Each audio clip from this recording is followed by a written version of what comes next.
السلام عليكم ورحمة الله وبركاته. حبايبي ازيكم؟ يا رب تكونوا بخير. اهلا وسهلا بكم في قناة الدخل فرح.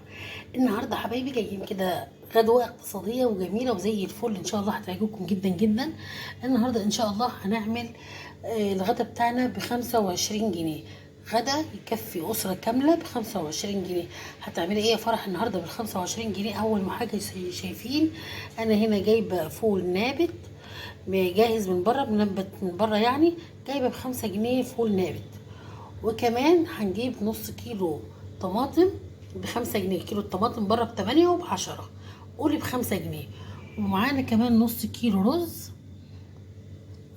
رز ب15 جنيه، يعني نقول الأكلة بتاعتنا ب25 جنيه. ومعانا ليمونتين كده في التلاجة، وهنعمل أحلى غدا اقتصادي وجميل، والله العظيم هيلم العيلة كلها، وإن شاء الله هيعجبكم جدا جدا. أول حاجة حبايبي زي ما حضراتكم شايفين أنا هنا مفصصة الفول النابت، مش بيتعمل بقشره، في ناس بتسلقه بالقشر بتاعه، لا أنا حابة كده إيه، أسلقه بالمفصصاه مقشراه. هنجيب معانا حبتين من الليمون، ويلا كده نشوف نقول بسم الله ونبدأ مع غدا اقتصادي جميل جدا جدا جدا. يا بركة بسم الله. حبايبي زي ما حضراتكم شايفين حاطين كده حلة من المية، وهنبدأ نسلق النابت بتاعنا. المية خلاص زي ما حضراتكم شايفين كده بدأت تغلي ومنملة. هنزل على طول النابت بتاعنا في المية،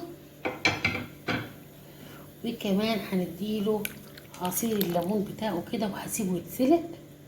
وده اول خطوه في الفته بتاعتنا، هنعمل فته من دول لحمه، هتاكل احلى فته ان شاء الله مع فرح. طريقه سهله جدا جدا واكله اقتصاديه جدا جدا.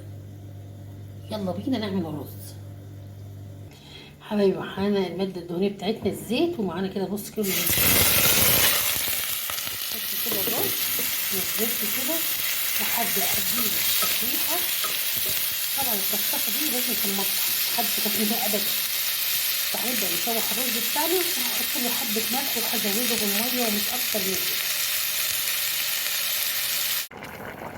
حبايبي زي ما حضراتكم شايفين ادينا تشويحة بسيطة جدا للرز مع الزيت، وعلى طول نزلت عليها بالطماطم، نزلت عليها بالمية السخنة. ودلوقتي هبدأ أوطي عليها وأسيب الرز كده يتشرب ويتردد مع بعضه كده. وده كده خلصنا الرز بتاعنا، ويلا بينا نشوف صلصة الفتة بتاعتنا. حبايبي كده خلاص زي ما حضراتكم شايفين كده النابت بتاعنا سيبي. هحط دلوقتي فيه بصلايه كده، بصلايه بتصير بتبقى طعمها جميل جدا. وهنا بقى معانا الثوم بتاعنا ده ما تجيش عليه كتير، انا هقسمه، هحط نصه في الشوربه بتاعتنا او النابت بتاعنا اللي احنا سلقناه، والنص التاني هنعمل بيه صلصه الفته. حبايبي خلاص الثوم بتاعنا بدا يديني لون، هحط له كده حبه كزبره ناشفه كده، وهديله تقليبه. وعلى طول هاخد نص الثوم ده عشان احطه في الشوربه بتاعتي. كده خلاص الثوم بتاعنا. نحط كده بقى حبه الخل.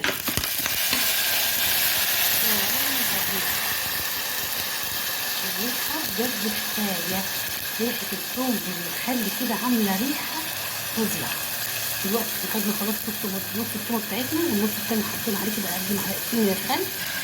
ودلوقتي هنزل بنص كيلو عصير الطماطم بتاعتي، سيبها كده تتسبك، وهديها ملح وفلفل كده، حبه ملح وفلفل كده، هظبط الملح بتاعها.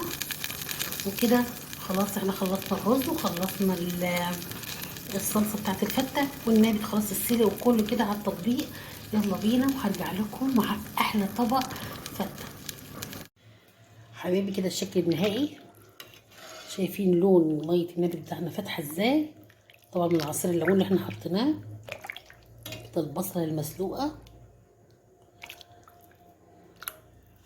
وهنا الصلصه بتاعت الفته، والله العظيم ريحتها حكايه.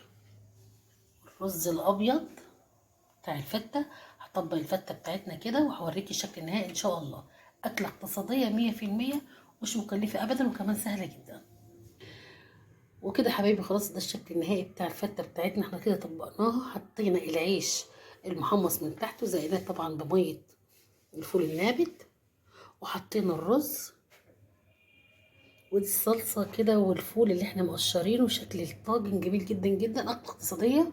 وزي ما قلت لحضراتكم صرفت 25 جنيه، وانا قلت لكم التفاصيل بتاعتها، مفيش ارخص من كده، وكمان اقتصاديه وجميله وسهله وبسيطه، واكله تكفي ما شاء الله عيله كامله. يا رب الفيديو بتاعي يكون عجبكم، شجعينا، اعملوا لايك وشير واشتراك في القناه، واللي اول مره يشوف قناتي بتاعت فرح يا ريت يشترك ويفعل الجرس، وان شجعتونا ان شاء الله انزل لكم كل يوم فيديو. اسيبكم في حفظ الله. السلام عليكم ورحمه الله وبركاته.